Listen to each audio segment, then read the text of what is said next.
Why everybody dropping? The prey catch that resulted in a death. Alright. Let's see.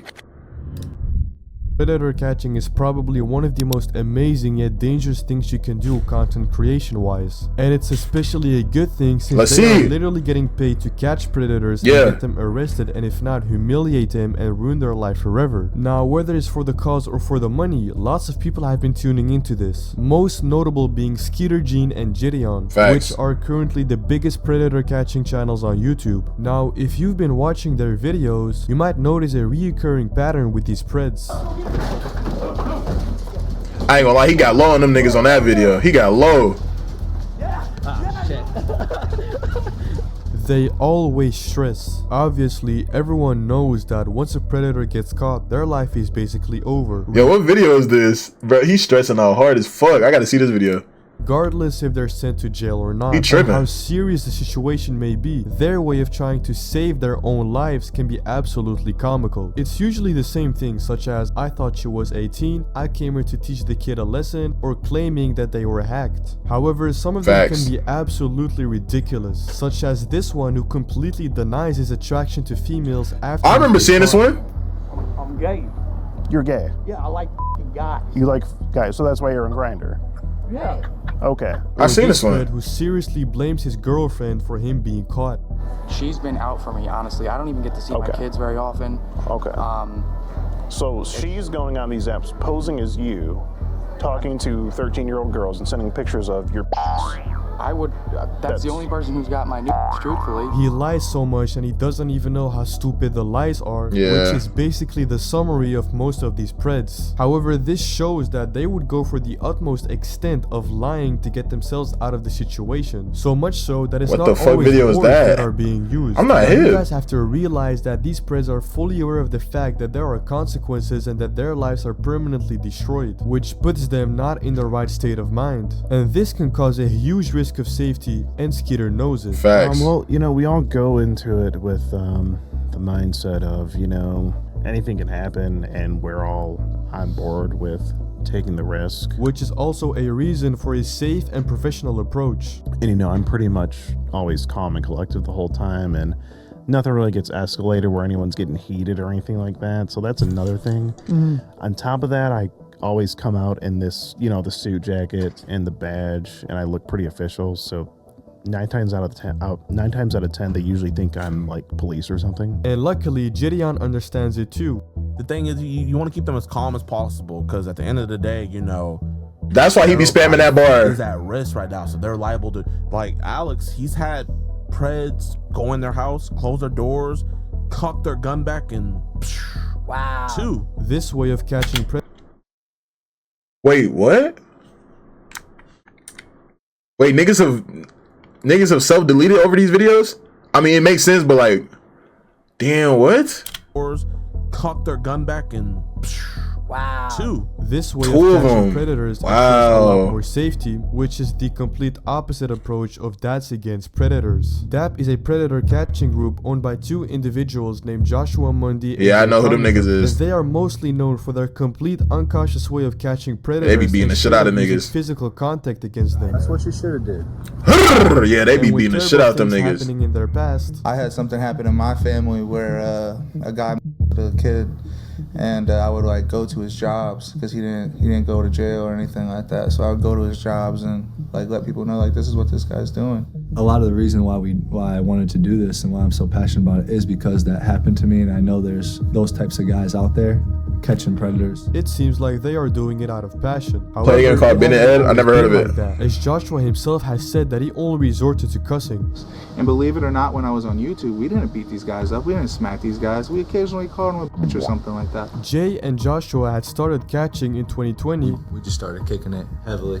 We play 2K all the time, just chilling. Before realizing how surprisingly easy it was. Man, 2K bring everybody together. That shit crazy. You know, as soon as we tried, like the first 5 minutes, I had somebody. As they got 3 people in just 24 hours. First day we got 3 people. First 24 hours we got 3 people. It was on the news. Damn. Police were having press conferences about us. It was fast. And it was indeed on the news. It's a video that's made an impression online. Why you think you beat him? Because you're wild. You're a predator, and you're doing things in my town. You're doing in my town that we don't around. I don't know. I gotta self-check it, bro. Last game you told me to play that shit was butt. Recommended them to stop or potentially face legal trouble. My fear is, by doing these types of things, they're going to stir up a hornet's nest, and all they're really doing is exposing these people, maybe embarrassing them, and then they walk free. But despite pleas from law enforcement, Dads Against Predators shows no signs of slowing down, especially since they have an audience that absolutely loves it. They even used to have a pretty successful YouTube channel with over 180,000 subscribers and over 190 videos. Now it's important to note that this is the only screenshot I could find of their YouTube channel, so it could have been even more. But this did not sit right with the guidelines of YouTube, which got their channel banned. But YouTube is not the only place that they have been banned from. Because of the physical violence that they use, the group had been banned from multiple Ohio stores. Now to say that they didn't have any impact would be wrong. If we set the lives that have been ruined aside, they also started facing issues with their strategy to confront potential offenders, as the more the group met up with men, the more future targets would grow wary of whether they were talking to a real child or a member of Dads Against Predators, making their city arguably a safer place. However, that is not the only impact that they had. As of 2021, the group was alleged to have been tied to sides of 3 people that had accused of sexual misconduct, and this created new thoughts of dangerous possibilities that could happen. 2 people have killed themselves because of our videos, you know. So if you're willing to kill yourself, like, why not kill me and then kill yourself, you know? So as soon as I opened up, I'm like, whoa, this is real world. This isn't just YouTube, you know? Like, we're not just out here. This isn't a game, you know? This is real life. However, despite their full awareness of the risks, they pretty much became even crazier, which would be the biggest reason for their fame. This created the most iconic videos of their online presence. Hey, don't grab my phone. Why'd you want me to 13? I remember that video. 13-year-old boy. Yo, Dr. Pepper, bro, that nigga be tweaking. This nigga have the Minecraft shit. What city we in? Albany? They would often interview the pred before unexpectedly slapping them. I don't know, bro. Alright. You don't know? Do you want to get the police involved? Yo, that slap just recalibrated that nigga. Oh my god, that slap just did something to his ass, bro. That nigga not even the same person. Oh my god. Damn, look at the red mark on it. You're not here to meet a 13-year-old girl? No. Oh my god. Yo, look at the red mark on his face. He slapped the fuck out of that nigga. My bad, Josh. Oh my god. My bad, Josh. Stop letting him hit you. Always unexpected. Oh my god. Make them give permission to be slapped. What alley-oop? I don't know. Bro. I'm gonna be 100, bro. Y'all know how I felt about these videos. I ain't gonna lie, bro. They was funny for the moment, but I really genuinely think that shit, they shouldn't have did this shit. I'm not gonna lie. This shit just made me feel bad. And I already know these niggas is scum of the earth. They trying to talk to a kid. Like, they already scum. But it's like, gang, just put them in the hands of niggas they need to go to. Like, just y'all beating the fuck out of them niggas is just not doing it for me. I don't know, bro. It's just, I just can't get behind it, bro. Cause it was a video where they threw a pumpkin on the back of an old nigga head. He looked like he was about to die, bro. I ain't fucking with that shit. It was funny when they wasn't ODing and shit. Like, they'll slap a nigga one time or they'll chase him, kick him to the floor and shit. But then they started actually beating the fuck out them niggas. I'm like, nah, I can't fuck with that shit. I can't fuck with that shit. I can't fuck with that shit. Alright. A pumpkin? Yes, bro. It was an old nigga. Like, it was an old, it was an old nigga and the Dr. Pepper man came behind him. Like a full grown ass pumpkin, not them little baby ass ones, a big one. He threw that bitch on the back of that nigga head. And it didn't even, the pumpkin, I don't even think the pumpkin broke. I think the pumpkin stayed intact and the nigga like it hit his head and the nigga fell. I'm like, bro. Nice clean one. But basically, all of them are just straight up bullying. Don't touch me. Don't fucking touch me. Yeah, see? Now, as bro, beautiful, that's crazy as fuck. Bro, imagine a nigga hitting you in the back of the head with a pumpkin, bro. This content may be, it does have some issues which people have criticized. In the end, this does nothing at all. Now you risk getting charged with assault. Just go through the proper channels. He not old? That nigga is old. So instead of nigga, I didn't say senior citizen old. That nigga old though. Reporting them and having these people titled as sexual predators, they get beat up and a second chance, which does beg the question, why won't they call the police? Well, Joshua has stated that this simply doesn't work. I want the worst for them. But at the end of the day, I started this because I don't think the judicial system, I don't think the justice system cares about us.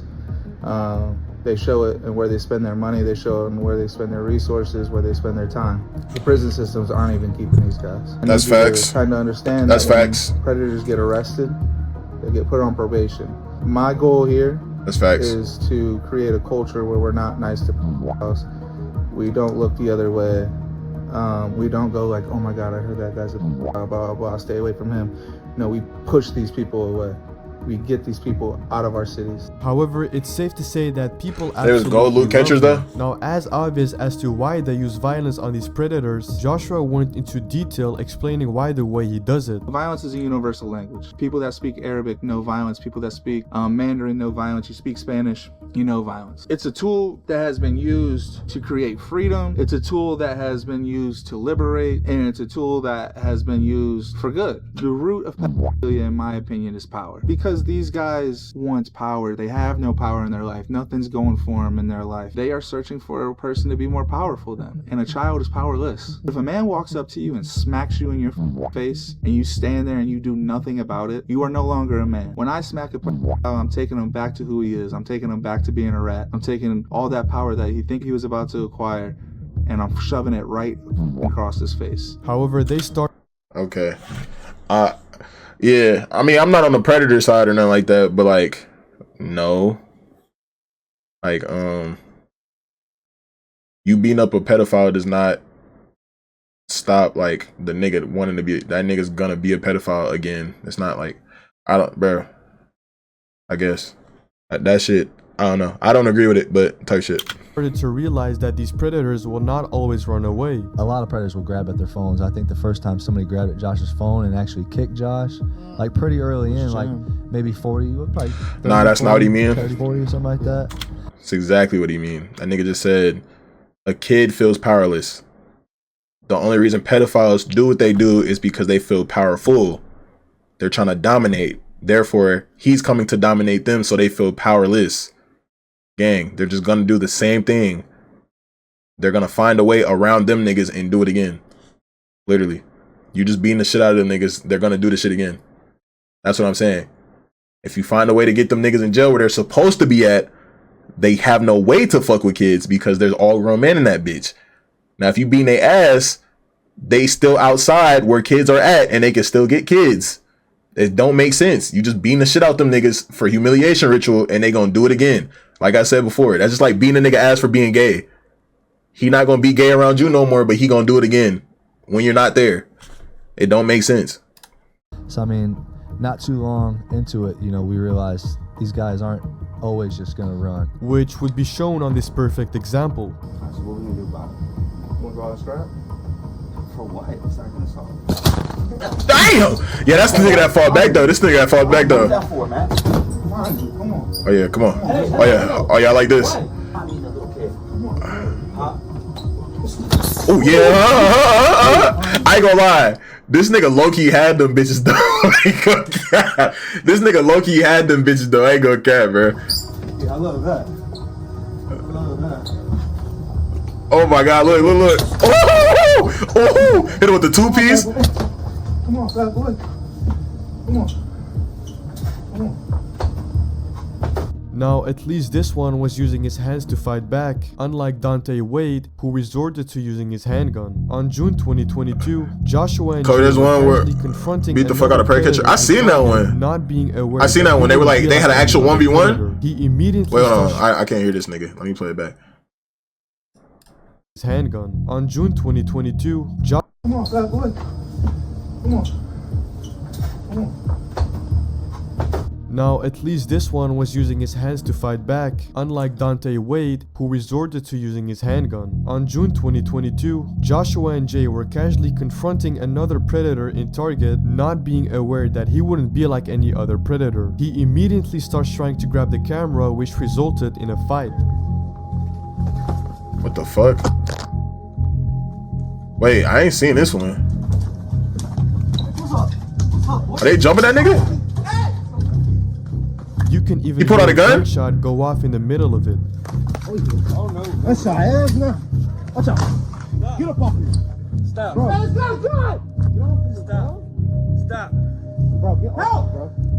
my god. The footage barely shows anything, but after No way, is this real? Camera and run away. Is this real? Oh, I see blood and shit on the ground. Bro, I don't know, bro. Every time something happens where a nigga drop the camera, I always think it's fake. Cause like, nigga, that's like the fake specialty. That's like the fake clip specialty. They always drop the camera and some shit happen, they pick it up. Like, I don't know, bro. I don't know, but I think it's real though. But luckily, out of all places that Jay Carnicom could have been hit, he got hit in the leg. This was a miracle. Jay was able to go to the hospital and get treatment for his injuries, and it was later explained how they survived this deadly situation. By the time I do a 360, Jay and him are like, this is the gun. Jay and him are like this. He busted out that fast? Yeah, busted out. Bro, he's gonna shoot me in the back. He was gonna shoot me. As soon as I got my gun away, his next option was, I can't get the phone, so I'm gonna shoot. And he's in like a prayer position like this with the gun, like on his knees, like this, on top of him. And I'm basically molded like that, same position, like on top of him. And I got my hands on the guns too.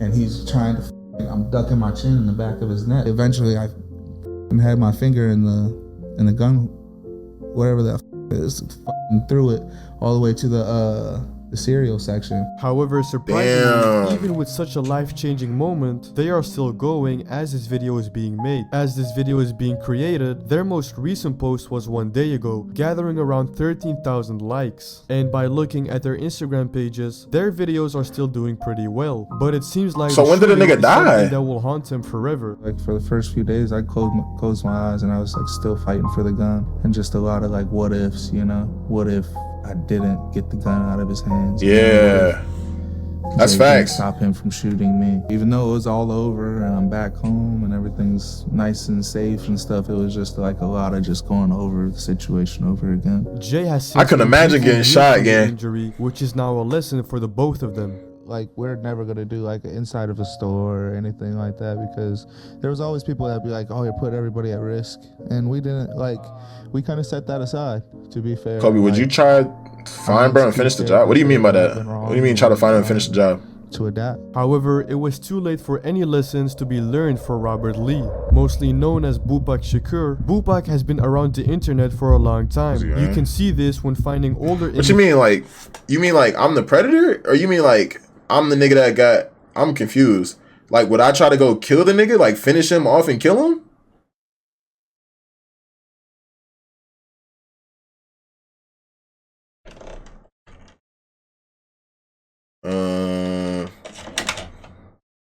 Shit. I don't know. I'm like, I'm gonna be 100. I'm actually confused on what you mean. But like, if a nigga shot me, like, would I try to finish that nigga off? Like, kill that nigga or something? No.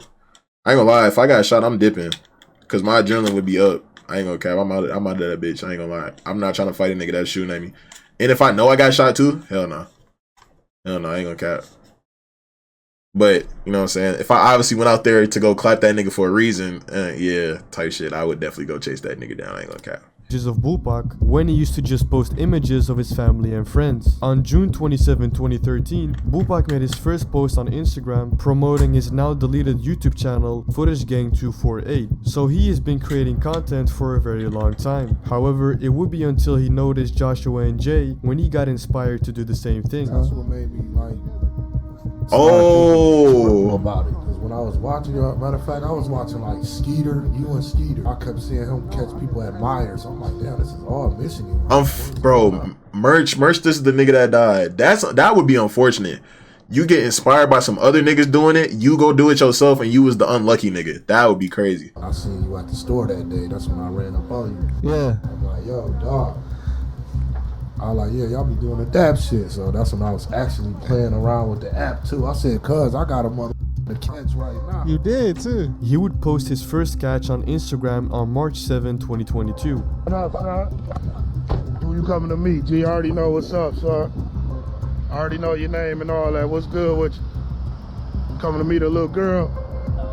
Coming to meet a little girl. Where you going? What's up? I already know what's up, man. You might as well holler at me, G. Yo, them Asian niggas be aggressive. Them Asian niggas be so aggressive, bro.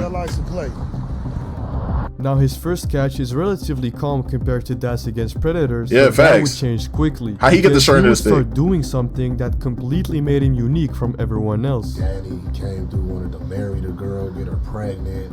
Oh man. 4:30 in the morning. Yeah, I bust both his front tires. Tire popping. Even though he doesn't smack or hurt the pred, this way of approaching is arguably equally as insane. You popping niggas tires, bro? Oh my god. Told him to be the little girl in the Ram truck. Yeah, that's him. No way. Look at this. Bro, you know niggas don't play about their car. You know niggas don't play about their car, bro. Yeah, look at this. Who you here to meet, sir? Yo, this nigga's, I've never seen this nigga before. He walk up to you, just pop your shit, and then get on your ass so you can't leave? What the fuck? Bro, I'm not impressed how these catchers have shit going on in their lives and are weak inside, and then being, bro, make them feel powerful. I think it's right, nigga. Wait, so you just switched up? Because you just said the shit was funny. You here to meet a little girl? No. Yes, you are. Yes, you are. I already seen you coming from over there. You texted me and you can't go nowhere. You're stuck, and I'm calling the police on you. Tire popping was so iconic to Bupak that when he made Bouncing a on video it. recreating the catch in GTA, people would mention tire popping. He even named his own knife Big John and started creating merch out of it. And with comments such as, bro, this channel could be better than DAP, keep slashing those perverts tires, and the I've never seen this dude before, Bupak bro. was nowhere near to calming down, which he even said himself. You about to stop? Hell no. Hell no. I'm just getting started because now I got fired from my job. He also stated that Oh, he got was going fired. full time. So now you'll be doing this more full time? Hell yeah, shit. I'm talking to motherfuckers right now. Obviously, his channel didn't last long and has been permanently deleted. Now, Wow. as dangerous as this already was, it would only get worse. The one dude that showed up at 1:30 in the morning, I kicked his car, and the dude that showed up at Dollar General booted his. And then I was like, you know what, man? Let me take it a little farther. And he definitely did take it further. Bupak went from just popping tires To what? He inside the store. So To what? Look at this.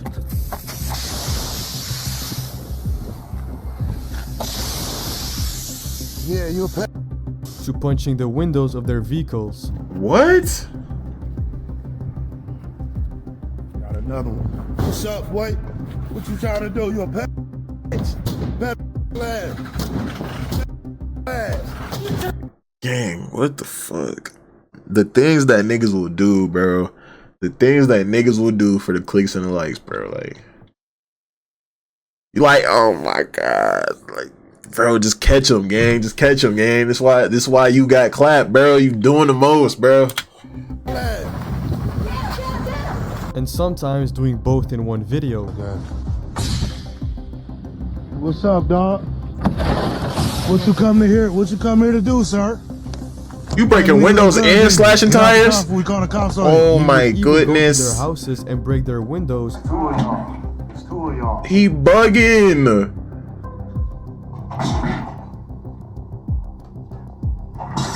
Oh my god. And even sometimes chase the predators after popping their tires, which he called the ride of shame. Dumb as hell. What's the word, Muddy? What's the word, Lee?